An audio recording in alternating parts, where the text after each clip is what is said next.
But the best line out of all of it came from Jeff Tepper, who said, Steve Davis doesn't like kit talk, but let's see how he likes cat talk. Yeah. Woo. Third Degree, the Third Degree Net Podcast. Third Degree, the Third Degree Net Podcast. Third Degree, the Third Degree Net Podcast. Third Degree, the Third Degree Net Podcast. Third Degree the Podcast is brought to you by Soccer90.com. Right now, shop all the latest arrivals, including FIFA Women's World Cup gear, FC Dallas, new European club gear. Get that new, good-looking stuff.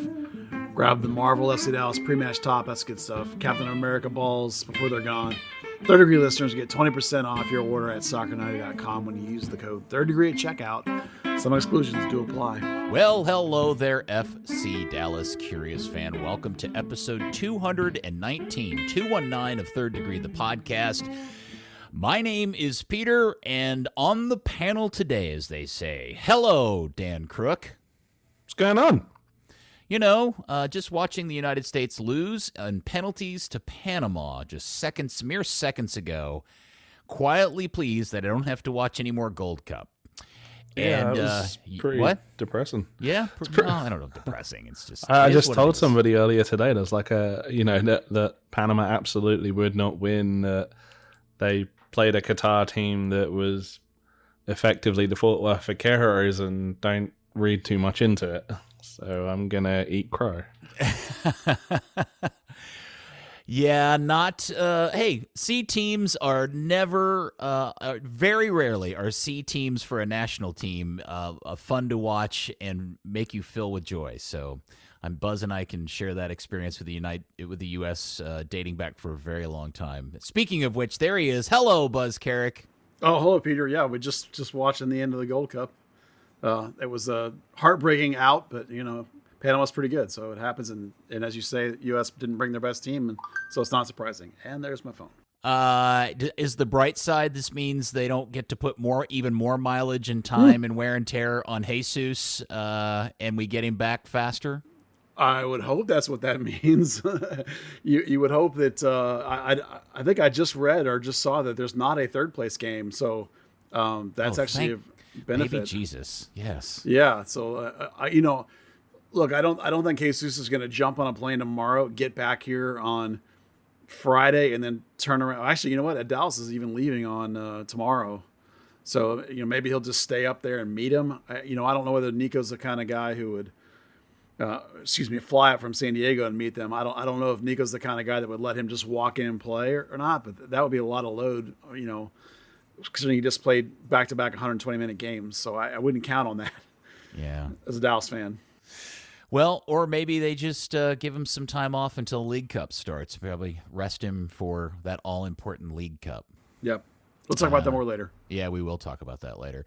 Unfortunately, you lovers of this club, we have to talk about the absolute turd, which is the game in Colorado. Now, again, I think we all know the state this club is in this particular time and moment, but when you compare it to some of the really crummy runs in FC Dallas Burn history, this one runs right up there as Dallas loses in Colorado 2-1. Yeah, I think in the post-game, Coach was a little bit, second-guessing that flex tactic that they did with Corsa moving in and out of a 3-back to a 4-back, and maybe he wasn't quite up for it. And it did get a lot better when they had Endele in, and they went in the second half when they went straight back to a more normal formation. At the same time, Corsa did not get subbed at halftime for that. He got subbed because he got a concussion.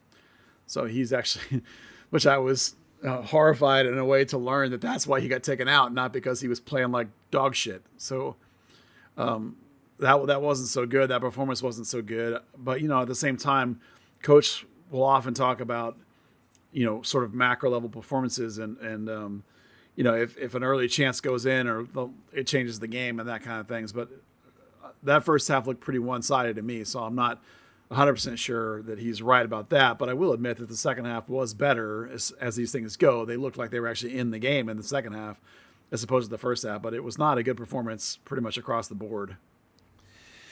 No, in fact, I have to be honest with you guys. I started watching the game. I wasn't available to watch it live Saturday night, and so I started watching it Sunday morning, and it was such a unbelievably poor game of soccer. I paused it to go do something in the backyard and forgot to come back and ever finish watching the game. Well, from a tactical standpoint, it was kind of interesting because of the flex formation that Dallas was doing, where Junqua was basically playing like forward positions on the right side of the field. He got a third of the field by himself, and they were moving in and out of one tactic to another in the flow of the game, one shape to another in the flow of the game. So that was kind of fascinating to watch. What wasn't so fascinating was how poor Corsa dealt with Harris on his side and how bad it was. It didn't work, like I said, worked better than the second half. So I don't blame you for not going back to it because the first half was pretty abysmal. But I will tell you for sure that the second half was definitely better. And there was a bright side, if you will, for that particular performance because Endole and Dante Seeley and Bernard all looked pretty decent. And Dante Seeley was really pleasing to see because I, for one, of course, had no idea what kind of player they were getting back from PSV. And he looked pretty bright for 20 minutes. So granted, it's just 20 minutes, but compared to where he was when he left, it was a pretty nice adjustment. He looked much more integrated into a concept, which is good because he's only been here for like 2 weeks. He knew how to play more tactically and more in the system and had some nice moments. So if that's all we can take away from this game is that a couple of the young guys looked pretty decent when they finally got in, then that's it, I guess. What was your review of the loss, Dan? I joined you in not being able to see it live because I was at the Death Star, and then I saw the result and heard it was terrible, and for my mental health I was like, cool, not gonna watch it. Okay. Well, Buzz, I'm sorry we left you out on an island here. I watched enough of the game to look at a couple of notes of how much I watched the game. Maybe I watched more than 10 minutes. I don't remember. But my takeaway was I was impressed with the effort and what appeared to be a improved Alan Velasco effort. Not in terms of effort, but like results. Like he was passing smarter. He was keeping possession a little bit better, at least in the short amount of time I watched, which made me feel better about him. I was left feeling even worse about the ongoing curious case of one Sebastian Lletget. Yeah. Look, we can all joke about whatever has happened in his personal life. He's just not playing very well. Whatever the reason is, he's not the player that they're paying him a lot of money for, and and I think that's that along with a lot of the injury stuff and other pieces not working right is what's wrong with this team. Yeah, Lletget had 20 touches in the game, which is not good. The whole game? The whole game. Yeah. So I actually asked Coach about that specifically. How does that even happen? I don't know, especially for a player as good as he is. You know, you would think it's clear that when you only have 20 touches for a guy like that, particularly because on paper he was lined up as a wing, but didn't work that way. He played like underneath the striker, and that's what I said. Like Junqua had that whole side to himself. He was right in the box, right in the 14 zone. It's like they had double false swing kind of with him and Velasco.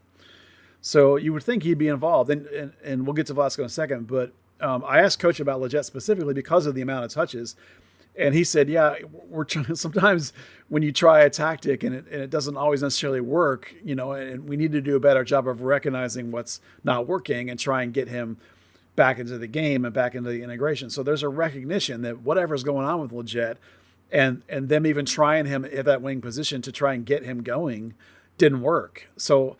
You know, there's a little bit of a drawing board thing happening there and a recognition that it's not working right. And so Coach kind of, I think, took it a little bit on himself that he's got to figure out how to get the guy into the system in a way that will work. And that's a problem for this team because you're right. There's a lot of money in that spot, and he's counted on to be this force out of midfield with goals and assists, you know, or at least key passes, and he's not right now. So that's that's a problem. Well, and I think it is an extended part of the larger problem. I think you were the one, Buzz, who around this same time were putting out a tweet kind of calculating the total value of all the missing pieces. Yeah. And it was like $5 million of the $15 million of salary was not on the field and hasn't been for some time, which just elevates the importance of Lletget needing to be a guy that does things and does it at a very high level, because he's one of those high dollar guys, right? And so this whole this thing's not going to work well with the missing pieces that are not there. But if Sebastian Lletget is on the field, it's more critical than ever that he takes hold of this team and actually produces. Yeah, when you included all the guys that were injured and Jesus being gone, it was something like 6.5 mil. Now, of course, one or two of them have come back, and so it's getting better. But that just, in this league, and Coach and I have talked about this too, in this league, when you lose one or two best players, like you can look at the way Austin started this season missing Jerussi and whoever the other guy was, I can't remember the host, they were missing somebody important at the beginning of the year, or the way Sporting started the year when they were missing some of their key guys, and all of a sudden they're much better. When you're missing your key guys, very few teams can survive. And Dallas was missing, arguably, at least based on what they're getting paid, like 6 of the top 7 earners were missing, except for Velasco. So it's a problem. And that doesn't change the fact, though, that they have to try and continue to compete and trying to figure out what's going on, and how to get some results, because clearly they're not. And Velasco has been part of that, and he's actually been playing. Some news on him, by the way, today, a bunch of quotes from him surfaced all over Twitter from Argentina, where he said that Boca did in fact reach out to his people, but he's not interested, and that he's very happy here. So hopefully that's not the death knell. I say that, and then he wasn't in training today. Do we know why? Yes. Well, I asked, because sometimes, when a guy's missing from training, and I'll be like, okay, should I be worried? And Coach said, no, don't be worried. He has a tiny bit of muscle tightness, and we just gave him a day off as a precaution, but he'll be back training tomorrow. So cross your fingers that they're not lying, and that Alan's not lying, and all these quotes he put out, and it wasn't true. But so it sounds like, I didn't get a chance to talk to him, of course, because I don't speak Spanish, and he wasn't there. So we'll have to just take everybody at their word that that's really what is the case. And he is fine, and he is happy, and he is playing well, because you're right. The last game or two, he has looked better. He still is not connecting, partially because there's nobody to connect with, but he's at least doing better in his decision-making and his taking-ons and stuff like that.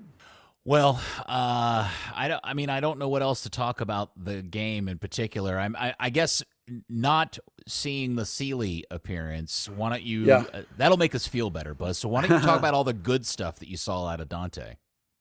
Well, when he left here at 18, he was basically a teenager and, a little bit, to be fair, immature and, not necessarily always the greatest attitude.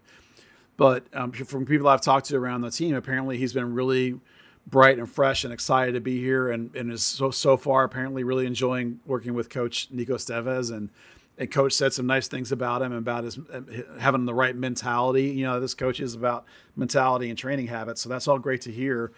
And in particular in this game, just his ability his touch looks really good, which was, he never had bad touch before. It was always good, but it continues to be really good and even better. And he's even more a little heads up, like more his positioning was better. His field awareness was better. His decision-making as of when to go at people and not to go at people was better. I don't have the stat right in front of me, but he had something like 12 or maybe 16 touches or something. And basically like half of them were a progressive dribble or pass, and he made some, and I think he maybe had a couple of key passes. I don't have that dialed in front of me, but overall it was just a really good performance in a very short period of time, of course, which you have to take with a caveat. When anyone's coming in late in the game and the defense is tired and all that stuff, I get that. So, I'm not suggesting that Dante Sealy is going to start the next game, but considering we had no idea what we were going to see, for him to just be really positive and bright and active and making the team look much better when he came in, that's really good. That's awesome to see, because it means he'll be a legit contributor over the rest of this season and hopefully even going forward. I'm just going to stop and give Dan an opportunity to throw in here any of your thoughts or anything, because I was actually going to say, we talked a little bit about the guys that would go on loan on a training camp at Bayern and then come back kind of with bigger ideas and big egos, right? And that the FC Dallas top brass didn't really like that. That it was almost like coming back with a lack of professionalism. Whereas you compare that to Dante Seeley, who we kind of know he was, maybe had a bit of a bigger opinion of where he should have been in relation to the team, and it sounds like he's come back the absolute consummate professional. I think that's something that should be applauded. Well, that is good. Okay. See, this is all feeling a little bit better. We're grasping at straws maybe a little bit, but I guess the question is, do you expect to see Dante more immediately, or is this going to be the slow re-entry? No, I think you'll see more of him pretty quickly. I don't think I wouldn't expect. We'll do a possible lineup against Seattle later, but I don't think you'd expect him to step right into the lineup. But I think you could base how positive his contribution was and put him right into the mix with legitimate off-bench threats. Like if you had everybody healthy, I think you could make a legitimate case that with Obrian having turned cold again, that Dante would be right there with that decision point of who am I going to bring in if I need somebody, if everyone's healthy again, then Jesus is back. So I'm talking about with a full team, because you wouldn't expect Obrian to be starting ordinarily, right? Just like I wouldn't expect Dante to be starting when you have guys making $1 million across the front line. You're not going to start the 200K homegrown, but you would expect him to be, pressing for those choices of threats to come in and be a bench threat. I think that'd be a really good spot for him. Areola is going on being 29 now. So the shelf life on him is not going to be 8 years. It might be a couple of more seasons potentially. And you'd hope that Dante will be in the mix. And how long is Velasco going to be here? And those decisions will be made over the next couple of years. And you hope that you see enough from Dante Seeley that he or Kamungo or Endole are going to be involved in these choices about who you can let go and who you can keep, when you have guys at this level of potential. So I do think that Dante over the course of this season will get to a place where you could start him and you might start him depending on how quickly other guys get back into the flow of games and what comes up in the League Cup. Again, we'll talk about League Cup later, but I think he slots right into that competition and will press Obrian for playing time going forward. Well, getting away from that, not too much getting away from the game, but just kind of looking this more on a larger scale, Dallas is in a situation now where they have 29 points after playing 22 games, and based on how other results may play out tonight, us recording this on Wednesday, Dallas could be near to being knocked all the way down to the bottom, right outside of 10th place. Minnesota's on 27 points.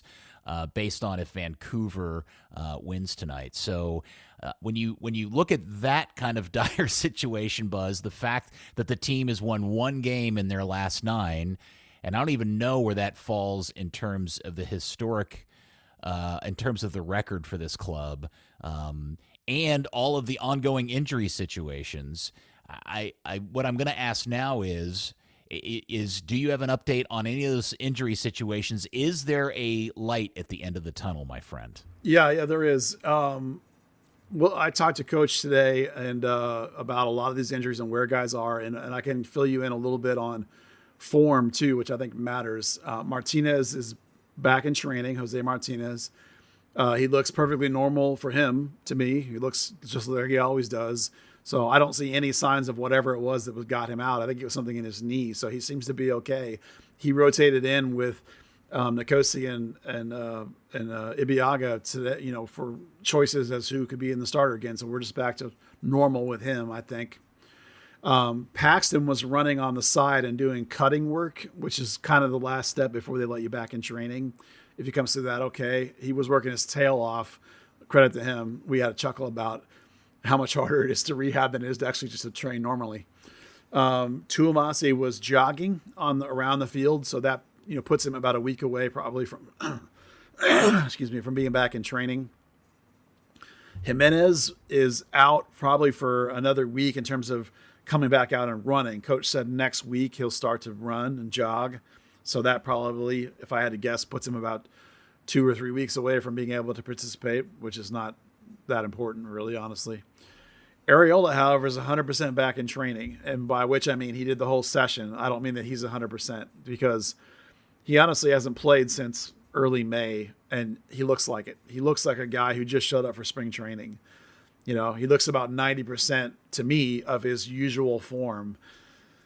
So I think he'll make the trip for Seattle. I think he'll be on the bench for Seattle, but I think if he gets in, it's only going to be like to try and build his fitness. I don't know that you would like look at what I saw in training and think to yourself, that's a guy that's going to make a difference right now for my team. Because I don't think, based on what I watched today, that's not true. Now, in a week or two, will it be? Sure. I think you'll get Areola back to his beginning of the season form. Will he be back to last season's form? That's a different question. But I'm just talking about his basic ability to move. You know, he's moving and fully healthy, but that's not the same as, you know, you remember when Passon came back and the first couple of times I saw him, he's like, oh, he's 80%. Now he's 90%. You know, that's what it's like. It's like he's not moving like he was before. So it's going to be a while for him. And then the last one was Corsa, who just got this concussion. So he was out for that. And then Velasco, knock on wood, just got a day off today for rest. So he should be fine. Dan, I'm interested in your opinion. If you could have any player back that's been missing due to injury, not Jesus, because obviously he'd be the first probably 5 people you'd pick out of the list of missing parts, who do you think Dallas needs back most desperately? Stump the Englishman. Yeah. I think I'm always going to go for Paxton. He can kind of make things happen on both sides of the ball. You know, you can look at Areola and Lletget as this season's kind of abysmal form or last season's effectiveness. Jesus Jimenez, I mean, we're still kind of waiting for him to do anything. I think it's Paxton. Yeah. Buzz, do you have a different opinion? If you mean back and like back to their actual legit full form, I would say Areola, because they're absolutely desperate for somebody else to score a goal or two. You know, where a fully healthy Paxton, Lletget or fully formed Lletget or a fully formed and healthy Siki can do a lot of the same things Paxton can do, which is not to say that I'm not a huge fan of Paxton, but in terms of what is really ailing this team, it's anybody to do anything except for Jesus in front of goal. And so that's more, to me, Areola than it would be anything else. You know, we're at that kind of, this is pretty normal when you have these kind of negative runs, even when it's obvious that there are extenuating factors, injuries, national team call-ups, etc., that at some point, the pitchforks and torches start to get taken out of the closet and prepared for the mass riot. And so I'm interested, Buzz, in hearing you on your opinions this far into his second year and as Nico as a coach. Like, where do you sit with him? No, same as last year, actually. I think he goes incredibly deep on the planning, you know, on the game planning and the information that he gives them. I think he might actually almost go too far sometimes. I think there are occasions when you can simplify things.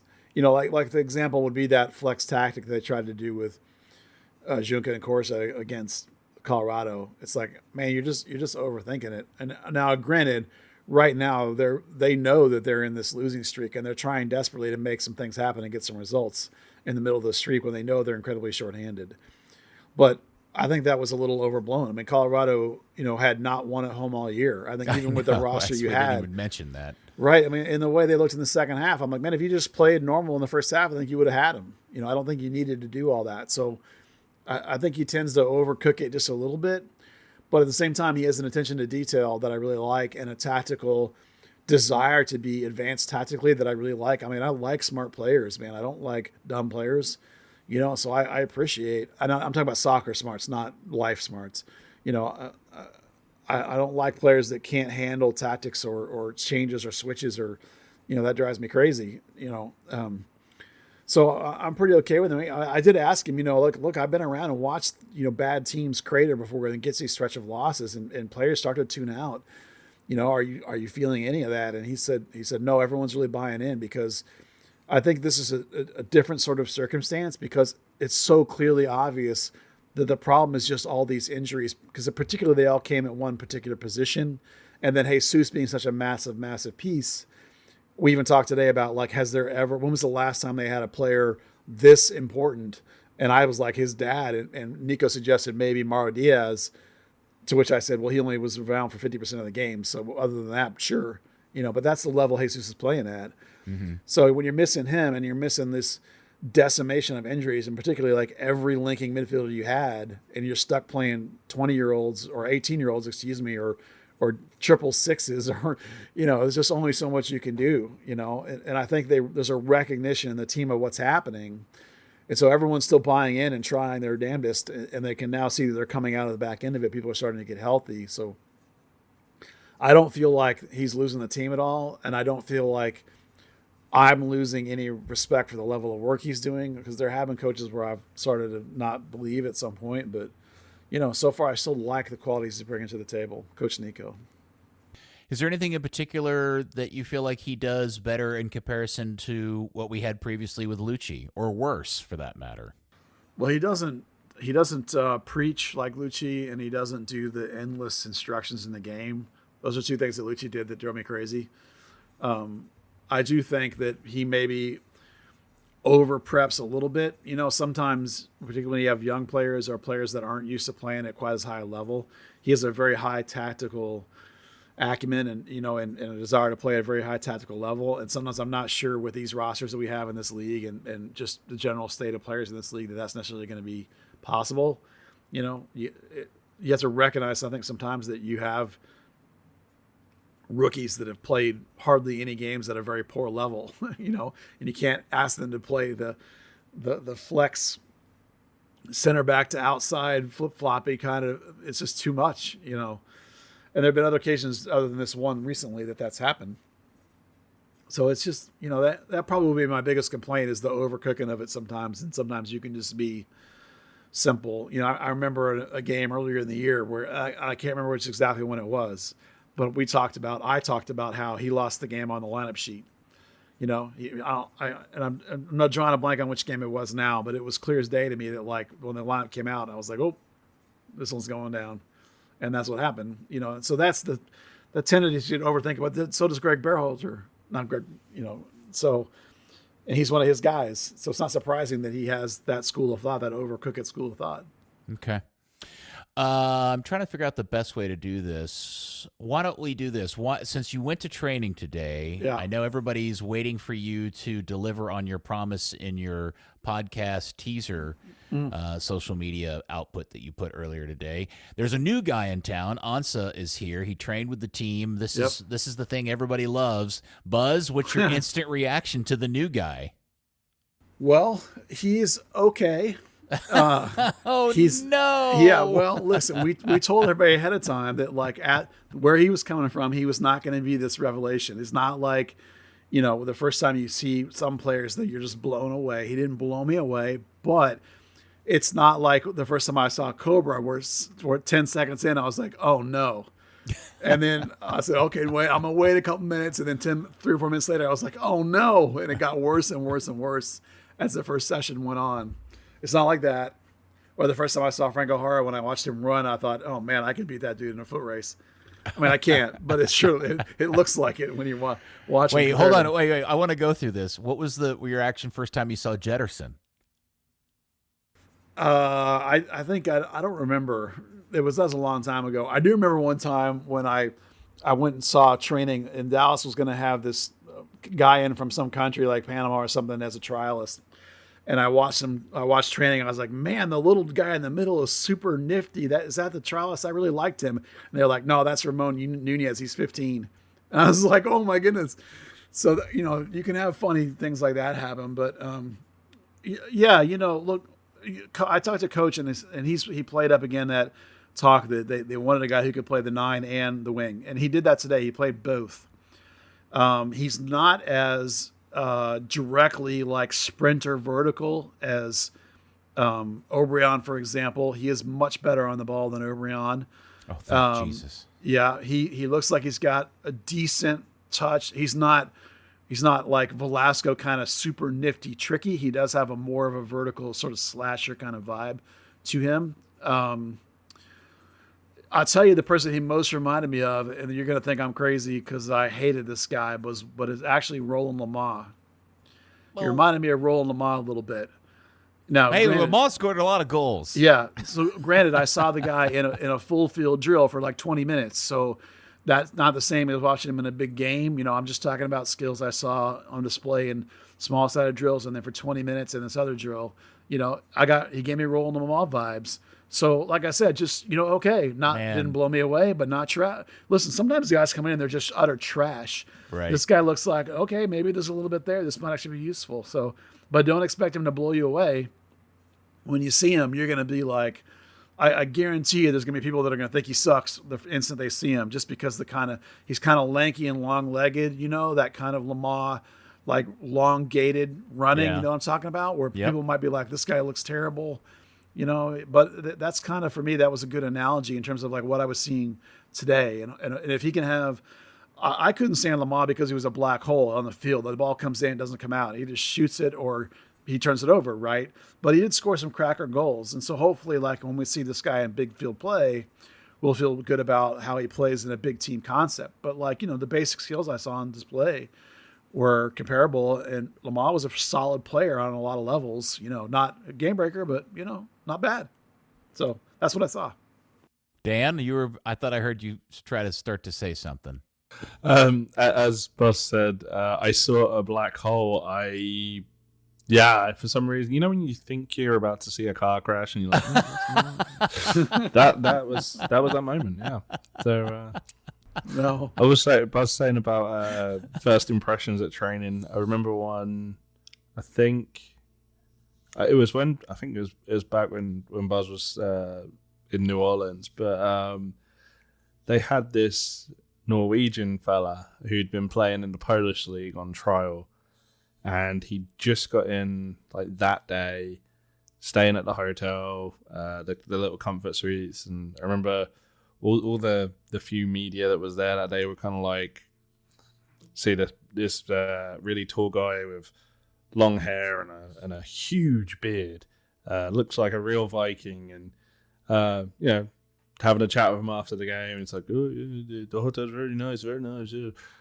But the guy is absolutely he's melting. He is slowly. Actually, there was nothing slow about it. He was diving with the heat, and so I remember coming away thinking like, poor sod. By the time he gets used to the heat, his trial's over and he's already back home.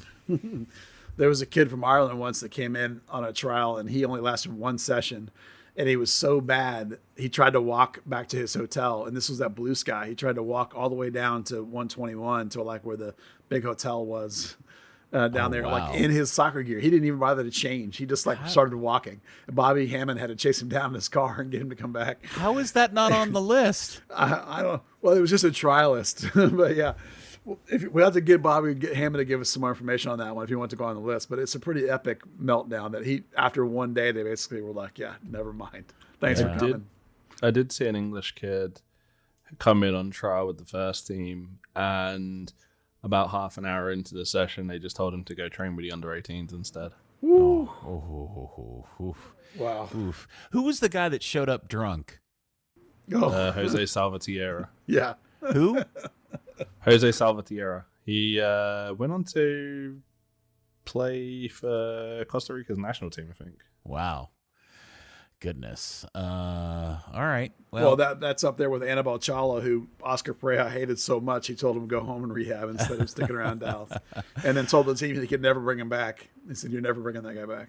Well, that will take us to previewing the game Saturday. Remember, it's out in Seattle, so it starts late. I think it starts at 9:30 on Apple TV, Jim Jam. So, Buzz, what are you thinking? Who's going to be available? What's the lineup going to look like? I doubt Jesus is back in time, even though the team lost tonight. Yeah, I mean, there's a chance that Jesus could come up, I'm sure, and he probably will.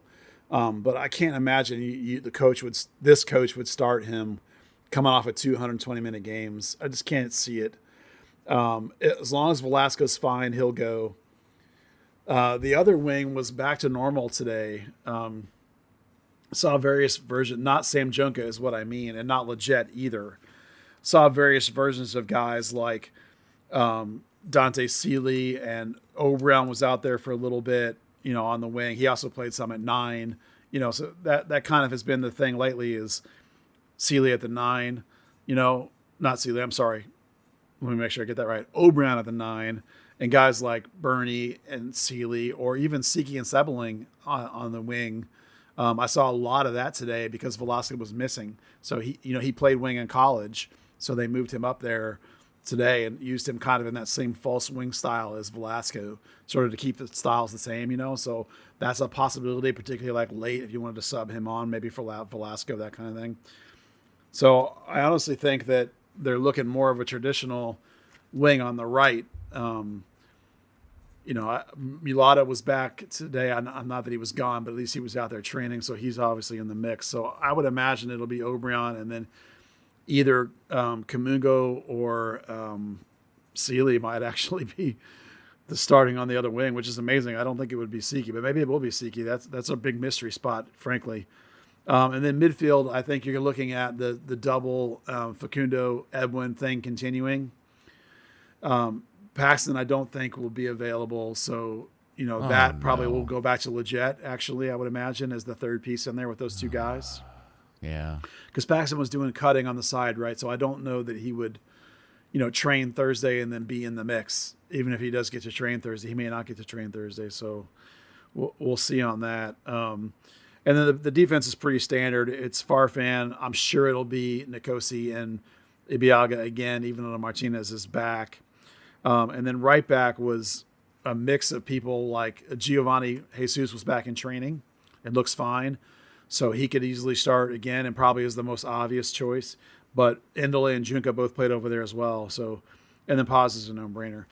So your question marks are right back and right wing, really. Otherwise, it's pretty obvious that they'll continue with what they have been doing. Now, could Ansah start? I don't think so. This coach it's big on integration, and we kind of talked about it a little bit. And he was kind of saying that they'll probably take him with them, and then trying to decide based on like whatever they do Thursday and Friday, they might decide if he's okay for the bench.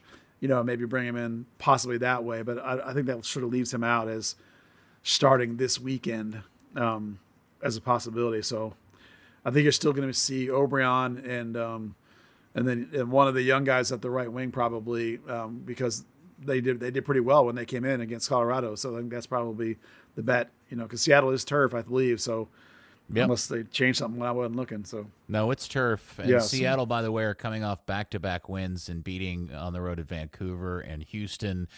They've only lost once in their last 5 games, and that was a road game at LAFC. Yeah. So well, if you're looking for a little verticality out of O'Brien, and then you're going to try and have Velasco in his off-wing style sort of come underneath and exploit that, it probably makes sense to have somebody on the right wing too with the different style, also the more sort of vertical style, which leads you to the O'Brien or to the Kamungo or Seeley perhaps over there. Maybe they will start Seeley. That'd be amazing for him to come in and start that quickly. I would more likely think maybe Bernie, but Coach also, I noticed Coach really wanted to upplay Endele to me today and how good he's having. And then the team put out a video on him. So I wonder maybe if they're all trying to get everybody for the fact that Endele might start, because he did play in the second half versus Colorado over on that right wing-backy midfield position where Junqua had been. So basically there's 3 guys at that spot. So it'll kind of be, this coach likes to decide the last minute, sometimes even like the day of. So it's hard to really write anything in stone with all that going on.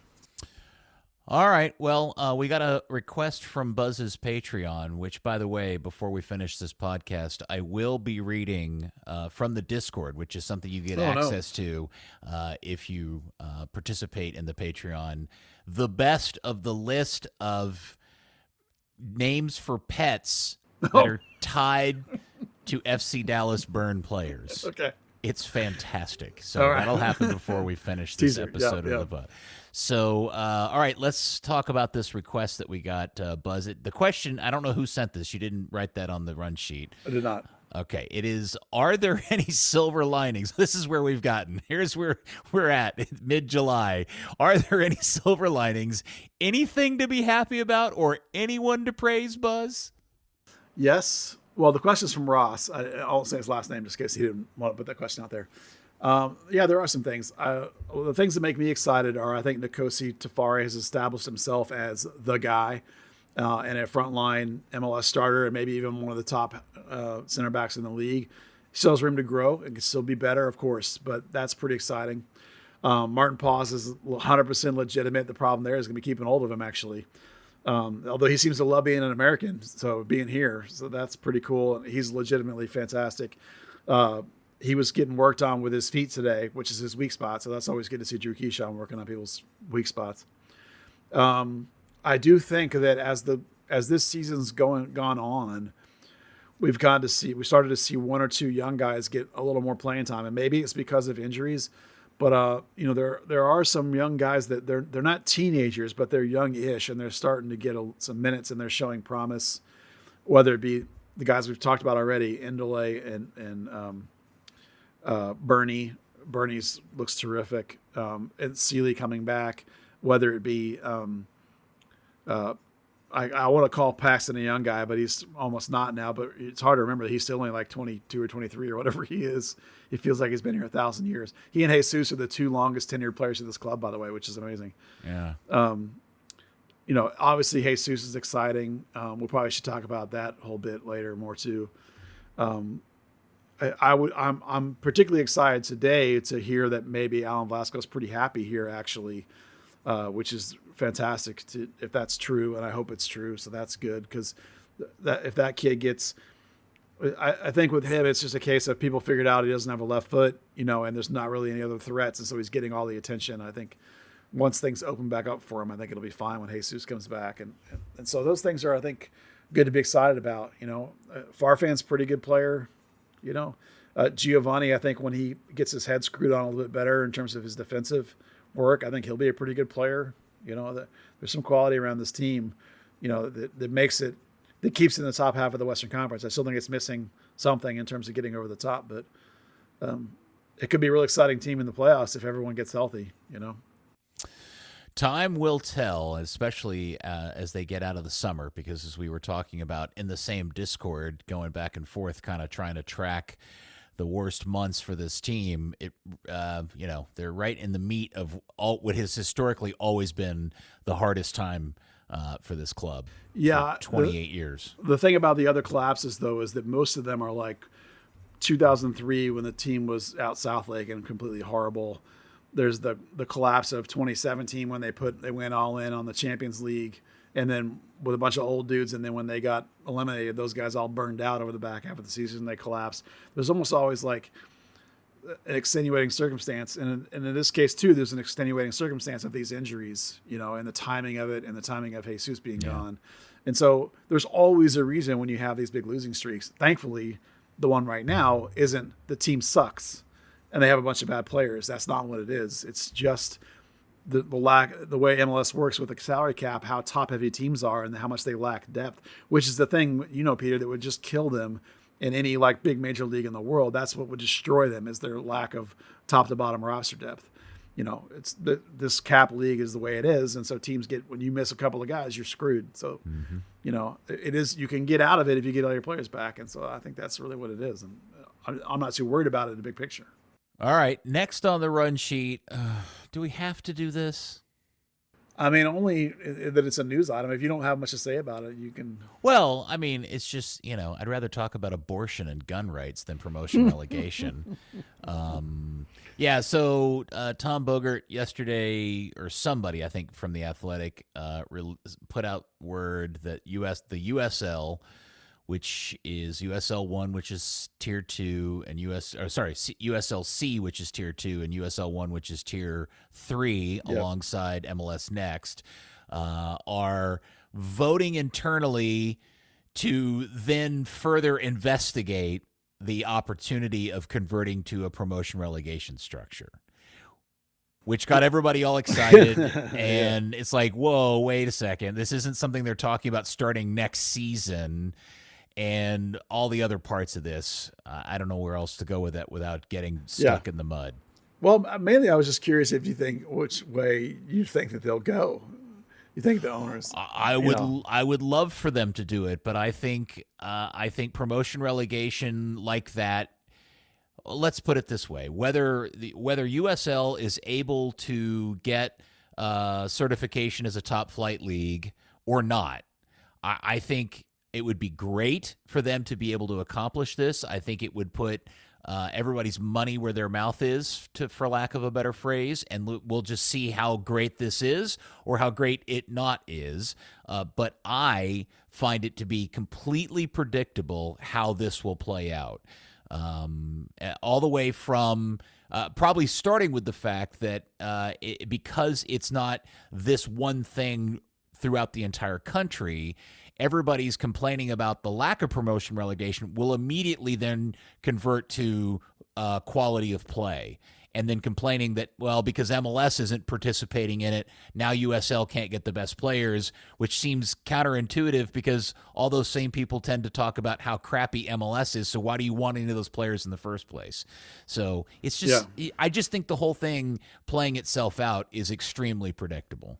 Yeah, the take that my favorite take that I saw was that it's not real promotion relegation if it's not all the leagues. If it's just inside your own business model or whatever, then it's not. I was like, I don't know how that tracks at all. And the second thing is that the idea that the same people that think there should be promotion relegation here are the same ones that think every player should be in Europe.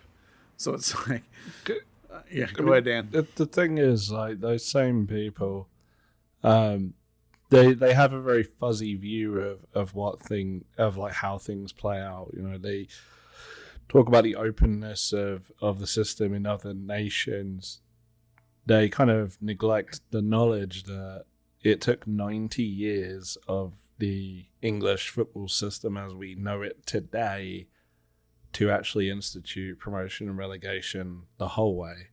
It was a limited promotion and relegation system with elections at the bottom of it because, it was deemed that the pyramid wasn't strong enough to support it, and there was self-interest in keeping certain clubs in certain places. There's a lot of talk about the Lubbock Matadors getting like 2,000 to 5,000 fans in a game, right? So if you say, okay, they're the MPSL fourth tier. So you're talking about systems where that would be a professional standard. 2,000 to 5,000 people doesn't keep the lights on. So then you have to ensure that your Ryan Reynolds, your Rob McElhenney's, and whoever they've got to help foot the bill, that they have to be interested in those lower levels of American soccer, which doesn't get the same FX viewers that Wrexham does, for example. I mean, it's just, we talk about, a lot of people talk about the higher end of things, and, my beloved Hatters are going to be one of those stories this year, right? About how Luton went from the conference to the Premier League in 10 years. That's great, but they're not going to talk about us starting a season on minus 30 points because we couldn't get out of a company voluntary agreement which nearly got us liquidated. They're not going to talk about the 2 or 3 times before that where we were literally minutes from being liquidated before a last-minute bid came in to buy the team. They're not going to talk about the 2,600 clubs that went under in England last year or the 8,000 clubs that are still in danger of going under right now. They're just going to talk about Leicester winning the league and Luton getting promoted. The Hatters are a great example of one other thing, too, which is the stadium and infrastructure requirements as you move up divisions. And even in the United States, our divisional tiers have stadium and media requirements. And these teams that are operating in USL 1 or, add that Division 3 that you want to talk about moving up and down to Division 2, or teams in USL Championship that are talking about they want to move to Division 1. Well, you're having to talk about spending hundreds of millions of dollars to get them facilities that would match up with Division I facilities. It just doesn't. I think people want to have this open and complete, promotion and relegation thing because they want their little personal team that they've created to be able to march all the way up to the first division. Like they think that that's going to happen. And that's what they really want, not the idea that there's a dichotomy to me between the idea that the end of the season relegation battle is what makes players good. And yet these are the same people that feel like everybody in the national team should play in the Champions League. There's a complete disconnect there between those two things, in my opinion. Well, I think everybody should just keep an eye on it, and nobody should read anything in the last 48 hours of this week and come away with this idea that that's happening anytime soon. Even if the vote that they're taking goes positively, it's just a vote to have an agreement that they're going to investigate it further. My favorite comment out of it, though, is I'm sure the people that just finished building that kick-ass stadium in Louisville are looking forward to getting relegated to USL 1. Well, the people that paid $25 million to get into the USL Championship compared to the people that paid $1 million to get into the USL 1 are not going to be happy about getting relegated either. Just like the people that paid $500 million for MLS would not be happy about it. Everything's relative. Whatever it is you pay to get in the league you're in this country. You're not going to be happy that you've paid that money for nothing. I mean, you can imagine it, like going from playing Atlanta in front of 70,000 people one year to playing in front of 1,000 in El Paso the next. I mean, yeah. Well, and we, I think it's fairly safe to say that the three of us would love there to be like a full system, but if you're going to build a pyramid, it's only as strong as the base, and the base just isn't there right now. On Saturday the 29th, at least tentatively scheduled on the kick around on that Saturday, we are going to have in studio both Kent Teague, Duncanville's own Kent Teague, who currently is the owner of Leyton Orient, which in the time that since he's been owner, they've gotten promoted out of the Conference League, and they just won League 2, and they're in League 1 starting this season. And the other is Drew Volpe, who is an SMU graduate who lives in the Dallas area, and he is the owner of Woking, which is a club that plays in the National League. That's where my mum was born. Right? I'm sorry, what? That's where my mum was born. Okay, and so they're and Andy and I have had dinner with both those guys a couple of times, and listening to their perspective about promotion relegation as they experience it over in England versus their opinions of its application in the United States, I think is the definitive opinion on the subject that anybody should listen to, because those are the guys that have actually gone out and spent literally millions of dollars of their own pocket money to invest in these clubs in England, and their opinions about attempting to do that over here, I think, are fascinating. So there's a little promotion from my radio show, Buzz. I hope you don't mind. We're having them on the 29th. Can I give you one little snippet from a little bit below those two levels, right? So, I worked for a decade in the semi-pro levels in England, and the best part of the season, honestly, was, the best being very used sarcastically. When you get the league constitution, which happens in June, which tells you who's going to play where, the several clubs that inevitably go, we can't afford those travel costs. We wanted to play here, so we're just going to pull out. Then when you get all the announcements, okay, we've rejigged the leagues, these are now your fixtures. Halfway through the season, when someone's record gets expunged, and then even if that's in a league the opposite end of the country, they have to reprieve certain clubs, because you cannot just say, we'll promote more from below. If there's 10 teams going to go down across a bunch of divisions and 2 of those go bust, then 2 more that were going to go down get saved effectively to make up the numbers. Doing the points per games calculations across, and when you get down to the sort of like 8th tier leagues, you're talking about 12 to 15 divisions that you're doing these points per game calculations across to figure out who fits certain slots, and if there's even a need for like a single game playoff to save those. There's there's kind of a harsh reality to it all, and I'm sure that those two guys have experienced, the levels that we've seen more in the public eye, the Berries, the Macclesfields, the Aldershots. Oh yeah. But yeah, I mean, yeah, it's kind of nuts. Every year, I remember sitting there kind of going, "Oh shit, we got relegated," and then the next day, "Oh, we didn't get relegated because 4 teams went bust." Yeah, I talk about this a lot, which is I find it frustrating that the American soccer culture seems to only pay attention to the romantic side of promotion relegation. And what we never talk about in this country is the absolute misery that relegation pins on a club. And really, ultimately, I mean, I think we've talked about it on this. I think the Wrexham story is a great example of what I'm talking about, which is the television show really loves to romanticize Wrexham in that town and the club's ascension back up the ladder. But what is not being paid enough attention to is the absolute misery that fan base has been put through in the last generation and a half because a bunch of knuckleheads came in and tried to suck the financial soul out of the place before Rob and Ryan showed up. And that's all a byproduct of the promotion relegation system. And that just doesn't get talked about enough over here. And when you try to apply that kind of thinking as to how Americans treat their pro sports leagues and their pro sports teams, hell, when a team in any league is playing poorly for an extended period of time, people stop going to games. Can you imagine how Americans will treat these clubs if they're not even playing in the top flight league in the country anymore? It's so predictable. I definitely have a lot of sympathy for Wrexham fans. Like, the overblown stuff it annoys a lot of people, but I remember going to a game. This is probably 15, nearly 20 years ago.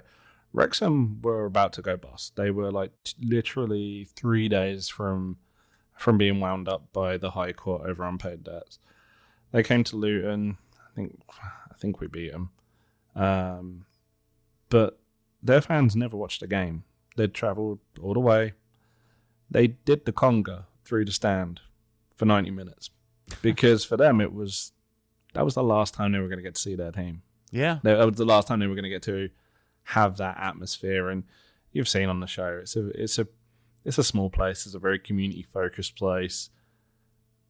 That good for them that they get to now like kind of celebrate the good side of it. And I really hope that they, understand like the privilege of the situation the same way, I feel very privileged to now say that I support a Premier League team because 10 years ago I supported a team that was losing 1-0 to teams that were barely full time.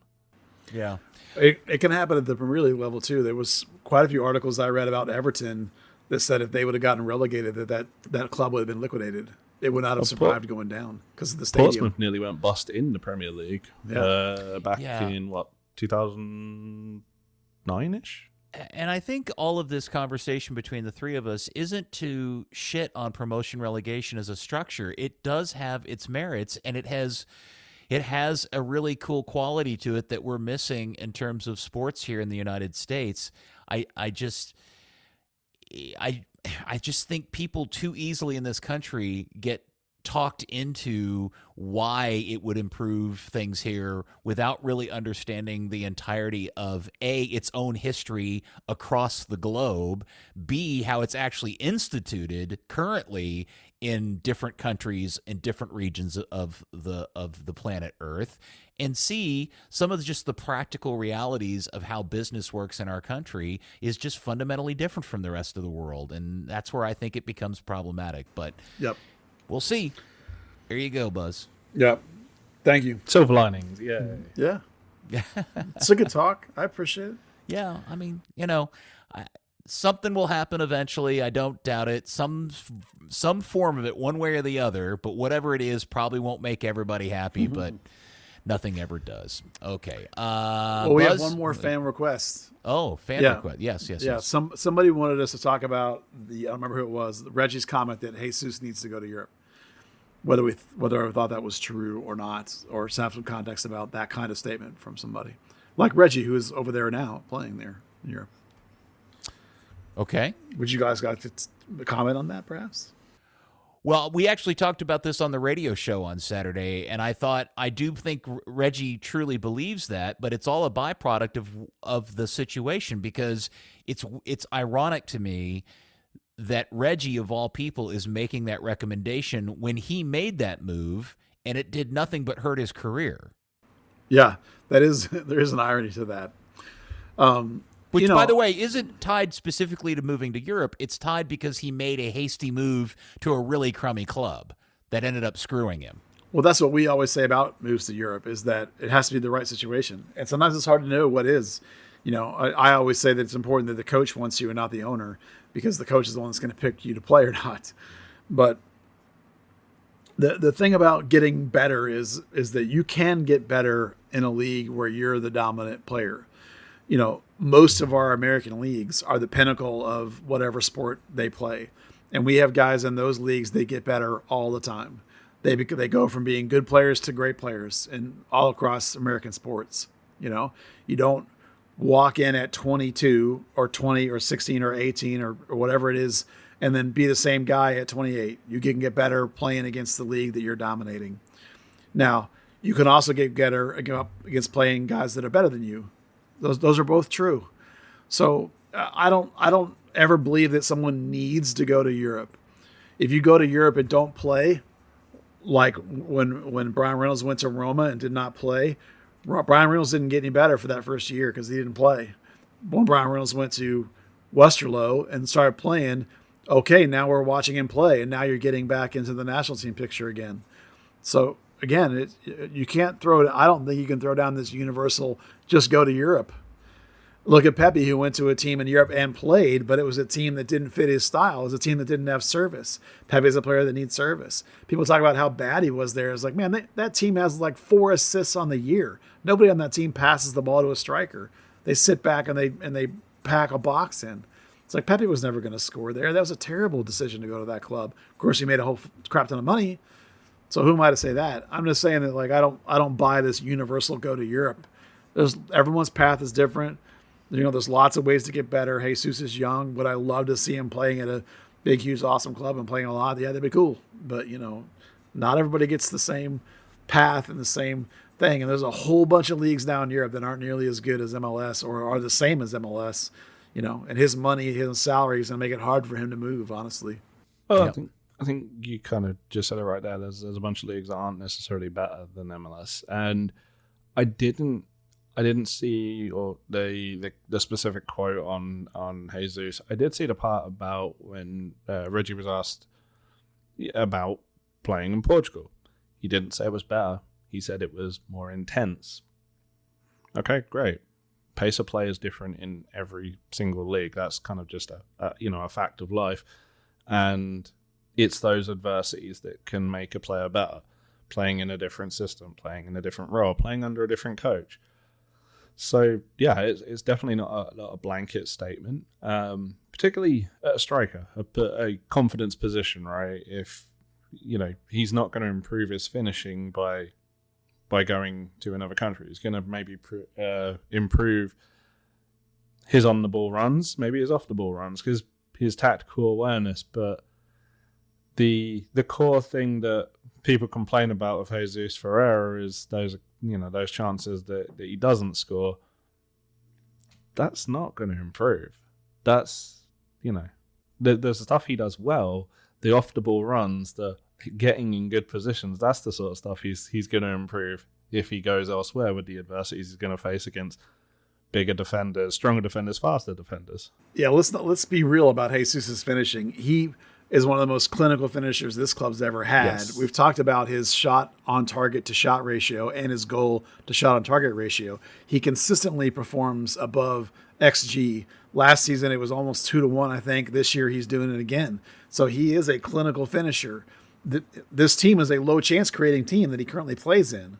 So Dan's right. It's like, you're not going to make him a better finisher. He's already pretty damn good. it would be the other things that he would learn to play at a much higher advanced technical system.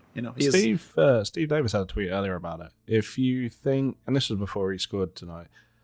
Actually, no, it was in reaction to him scoring tonight. Sorry.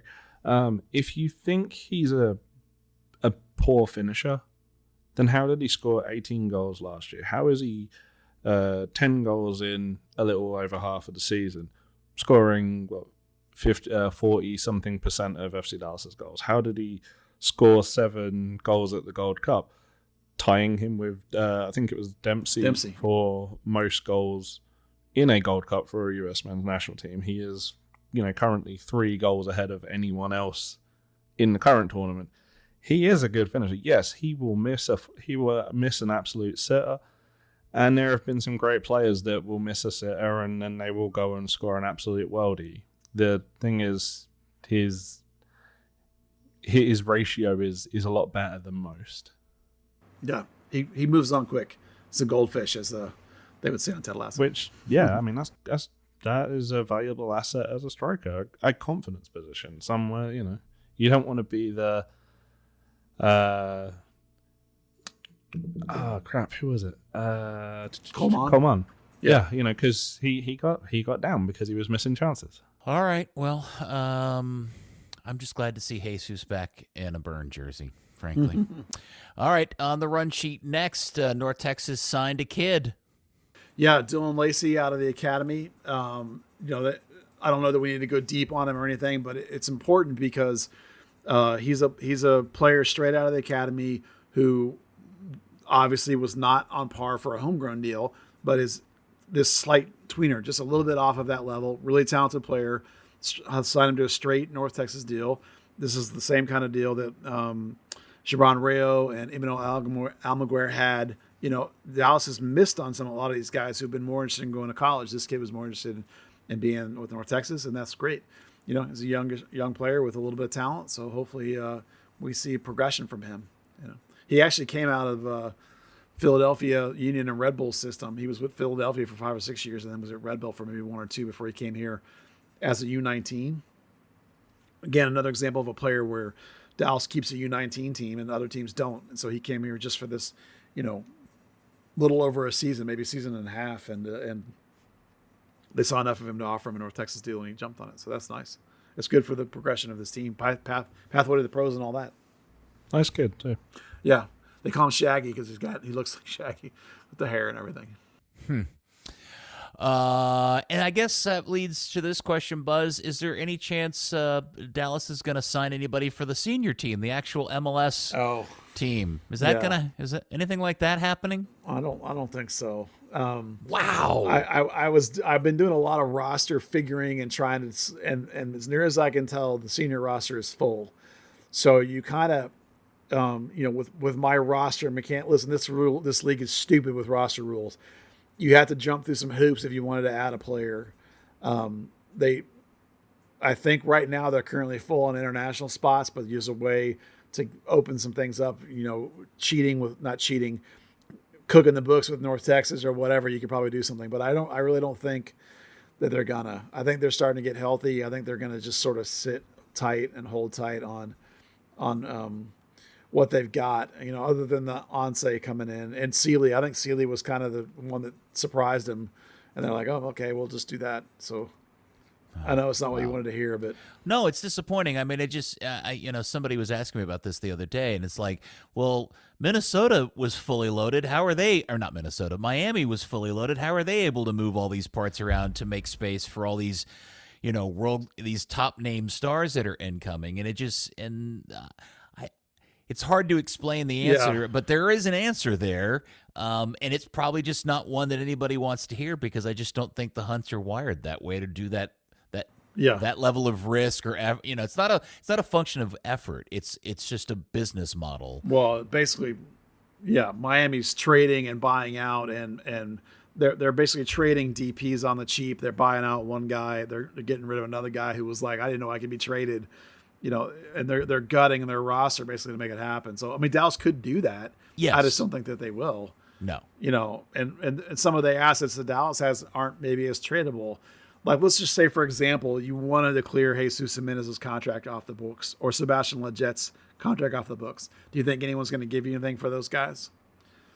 No one's going to want to eat those deals. No one's going to want those contracts. I mean, Dallas is eating Jimenez's contract for Toronto, basically, right? Yeah, So, I mean, that is part of this conversation we haven't had about the season, and probably shouldn't until it fully plays out. But a lot of what is plaguing this team right now are some decisions they made last year in terms of Arriola and Lletget, which just haven't played out as well as they appeared to at the beginning when they first joined the team. yeah, there's multiple guys that are getting paid. You can just look at the top half of the roster and look at how much guys get paid and look at how productive they are and think, are they playing up to that number? And you can go up and down the thing and look at almost anybody, Martinez, Facundo, who's playing the best soccer that he has in Dallas, but yet is he still worth $900K? Consider that, for example, Coco Carrasquilla is on $500K for Houston. So Lletget on basically $1 million, Jimenez on 1.2, Arriola's on 1.5 and is having a not great season and injured. So, it's just a matter of, you could even point at the Obrion at, 300, almost 400,000 as being not necessarily the amount of bang you should get for that buck. There are some steals, like Paz is a steal at 300. Ibiaga's at 500, I thought was an overpay, but he's played fairly well. I still don't think he's a frontline guy, but that's, my thing, not the club's necessarily. That contract turns out to be decent value, frankly. It's just that there's been some whiffs along the way, and yet they're still, until all these injuries happen, they were the fourth best team in the West all the time. So, it's all part of the process, right? When they hired the new coach, they had guys for 2 or 3 more years that maybe you might get rid of eventually, but they haven't done any better because they're on the hook for Lletget and Jimenez next year. Now maybe Lletget will find his form again and then we won't be complaining, but Jimenez, I'm not optimistic. Lletget, maybe cross your fingers, you'll get him back going. All right. Well, that's all bummerific. And I want to end this pod on something fun and light. And we need to talk about League Cup. Oh, Christ. All right, let's talk about League, because that's not going to be a good conversation either, Buzz, is it? Yeah, well, no, it depends. I talked to a coach about that today, and I just wanted to real quickly sum up what he said, which was basically like, within the context of any given games, yes, we would like to try and win the game, but we're not going to sacrifice our season to win Leagues Cup, right? So they've overly relied on a couple of guys heavily during this run.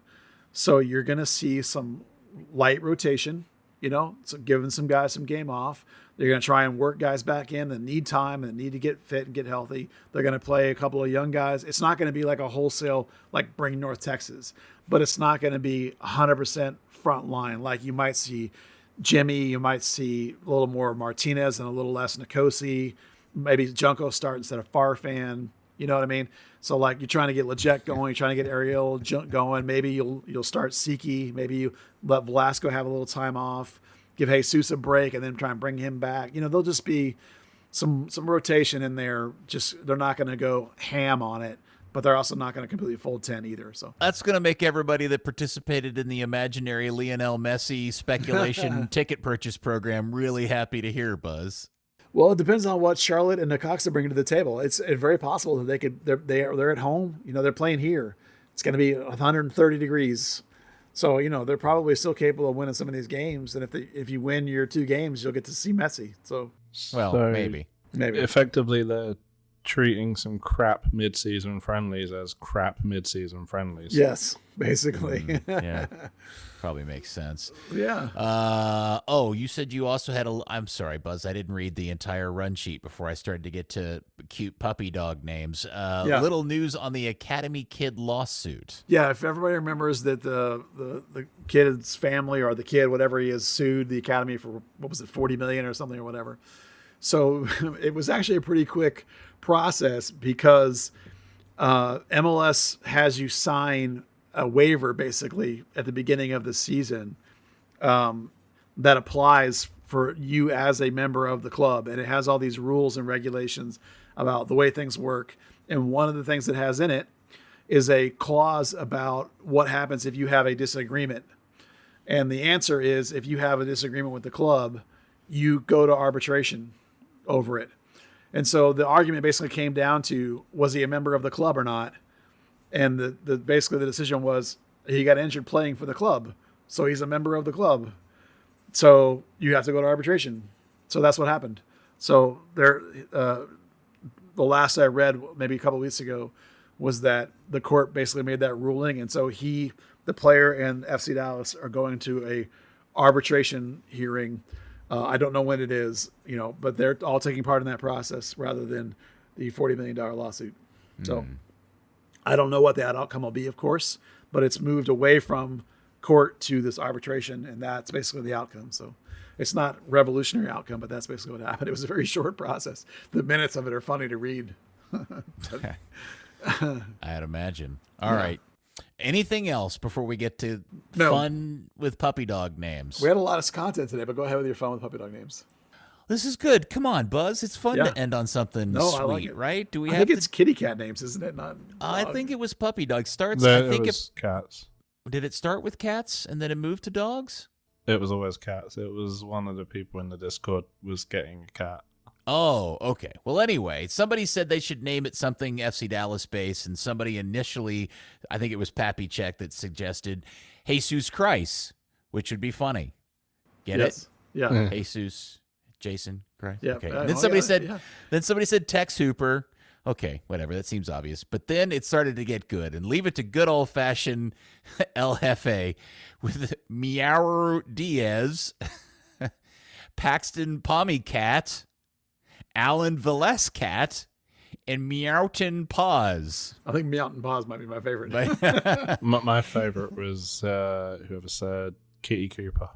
I haven't seen that one yet. There was Stephanie said Jimmy Meower. That's a pretty good one. That's a good one, yeah. Hefe then shot back, not wanting to be doubled up. Per Areola and Edwin Per Rio. Ferbian Castillo. Oh, that's a good one, yeah. And then Stephanie had Cats. I don't even know how to pronounce this. Katsoki Tafari. Okay. And then Hefe. Okay, now it becomes a back and forth between the two of them. Maxi Perudi. That's a good one, yeah. At least it wasn't Purina. Right. Yeah. And then Stephanie's still workshopping the Nikosi one. Katosi Tafuri. Tafuri's good. Yeah. Jesus. And then El Jefe shot back. Jesus Pereira. Yeah. Stephanie Pernard Permungo, and Emmy to a Meowsy. Meowsy is good. I like the meow ones. I love this battle between the two of them. Now Hefe, Oscar Perea. I should have thought of that one. Yes. And then Stephanie knocked out Kitty Cooper. And then she had Meowsis Hernandez and Blas Perez. Oh, Blas Perez is a good one. He was on the Spanish Univision, doing the Panama-U.S. game today, apparently. But the best line out of all of it came from Jeff Tepper, who said, Steve Davis doesn't like kit talk, but let's see how he likes cat talk. Cat talk. I wanted to contribute to that with one toe beans, but I was a bit concerned that they were getting bloodthirsty in there. Toe beans is good. Toe beans, yeah. Well, thank you to all of those people that participated. I got a good kick out of reading all of that the other day until my submission entry and all of it was the new Godzilla trailer. So yeah, you derailed that cat talk. I derailed kitten and puppy names with a Godzilla trailer. Yeah, so. I raised you in a Ahsoka trailer. That was my jam. Good stuff all the way around. Well, let's all hope and pray that before we get to the All-Star Game break and Leagues Cup break, things get better for the club, because this is a tough stretch, and I think the FC Dallas Curious depend on us to help keep their spirits lifted, Buzz.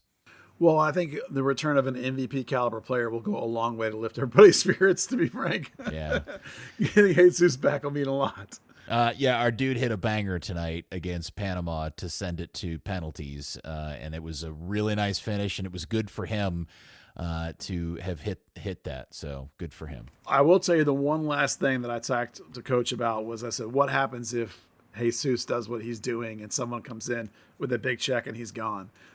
And he basically said, well, I can't worry about that. But if that happens, then we will do our very best to replace him. And we have to be ready with a player and names for when that happens. So, Interesting. you know, it's basically like that's the due diligence of a coach and a technical director. Is they should be sitting there with a list of names for every position on the field, basically. You know, and if Jesus goes for $20 million, how are we going to replace that? Because that is very, very difficult. So hopefully they're doing that. Coach says they're doing that, basically. So. Yeah, I mean, I have to believe that Zanata has that list. Now, whether or not they can actually do anything about it or actually convert it into a signing is a whole other deal. Yeah, ability to convert it is a different question, but at least there was an acknowledgement that those things happen in this sport, and we have to be ready for it if it does happen, even though we don't worry about it on a day-to-day basis. So, yeah, you know, it's about as pragmatic of an answer as you can expect from a question that probably they don't want to think about, but yet they have to. Yeah, for sure. More Zanata than him, but yeah. Very good. Well, hopefully we'll have more fun, good talk to talk about after the game in Seattle, which again is Saturday night at 9:30 Dallas time. Will we have to see them in the white shirt kits again? Yes. I'm really burned out on those. No pun intended. Seattle's going to be in the red, and so Dallas will be in all white. Okay. Seattle's wearing their kung fu kit. Yeah. I finally found somebody that has those sheets and hooking me up. So that's They have what? the sheets, the jersey sheets. I found somebody that has them this year. So Who has them this year? it's my little secret. I'm not giving them Why away. aren't you sharing them with me? That's my favorite thing. Well, I'm not sharing it with you on the podcast. Oh. Everybody else can hear. What I'm asking is, are we not allowed to, because we used to take the one that we had access to and we'd tweet it out. I've been putting it in my game previews, which you obviously don't read. No. Nobody reads them.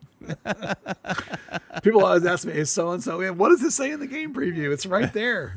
It's too much work to click a link, Buzz. Who do you think's going to start? Link. Hey, what's the deal with this guy? Link. You know. I didn't know you were getting those and putting them in. Now I'll read now that I know they're in there, Yeah. I'll read the preview. Yeah, so just that's for good that. promotion on your part. Yeah, cross promotion. Yeah, Patreon, sign up. Third Degree, the podcast, has been brought to you by Soccer90.com. Right now, shop all the latest arrivals, including the FIFA Women's World Cup gear, FC Dallas, all the sweet new European gear for the next season. Get those Marvel tops and pre-games and warm-ups and balls and all that cool stuff. Third Degree listeners get 20% off at checkout when you use the code Third Degree at Soccer90.com. Some exclusions may apply. All right. Very good, fellas. Good effort. Dan, it's great to speak to you again. Likewise. And Buzz, have a good weekend and go FC Dallas, right? Yeah, go Burn. Go thanks for being Burn. here to host and all that stuff. Yeah. Chock-full obviously. episode today.